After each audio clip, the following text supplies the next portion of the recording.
It was promoted as a dramatic speech, and Israeli Prime Minister Binyamin Netanyahu certainly delivered the theatrics. These plans, invoking memories of the Holocaust, the Israeli leader showcased Nazi-era documents in a direct swipe at President Mahmoud Ahmadinejad, the Iranian leader who Prime Minister Netanyahu claimed was a Holocaust denier and a threat to world security. The most urgent challenge facing this body today is to prevent the tyrants of Tehran from acquiring nuclear weapons.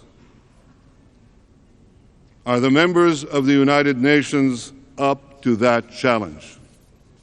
The Prime Minister also criticized the United Nations for allowing Ahmadinejad to address the General Assembly. You give legitimacy to a man who denies the murder of 6 million Jews while promising to wipe out the state of Israel, the state of the Jews? What a disgrace. What a mockery of the Charter of the United Nations. After denouncing those who denied the Holocaust's truth, the Israeli premier did some truth-denying of his own, saying his country was not guilty of any wrongdoings in its brutal war on Gaza, despite a UN report by renowned South African judge Richard Goldstone that concluded some of Israel's actions amounted to war crimes prosecutable under international law. Israel justly defended itself against terror. This biased and unjust report provides a clear-cut test for all governments. Will you stand with Israel, or will you stand with the terrorists? His controversial speech, which seemingly spared few of criticism, drew sharp reactions. Nadia Rashid, a Palestinian diplomat at the UN mission, walked out in protest during the Prime Minister's address. In 3 weeks, more than 1,400 Palestinians were killed.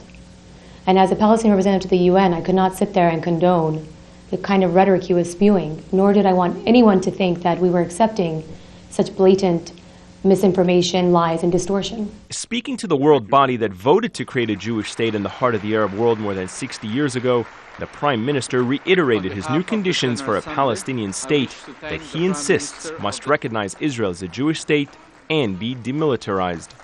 Coincidentally, the Israeli premier was speaking on the day the United Nations commemorated the 60th anniversary of the establishment of the United Nations Relief and Works Agency, aimed at aiding and assisting Palestinian refugees, and one of the lingering core issues of the conflict that two sides have yet to resolve. We call on the international community to increase their support for this agency's vital work. Ironically, on the same day world leaders had gathered inside the same building to discuss nuclear disarmament and global peace, Israel's Prime Minister struck a more hawkish tone with his address to the General Assembly. But now that Iranians and Israelis have traded insults and the latest gathering of Middle East peace players amounted to nothing more than a photo opportunity, the region's players are leaving New York without being any closer to resolving any of their fundamental differences.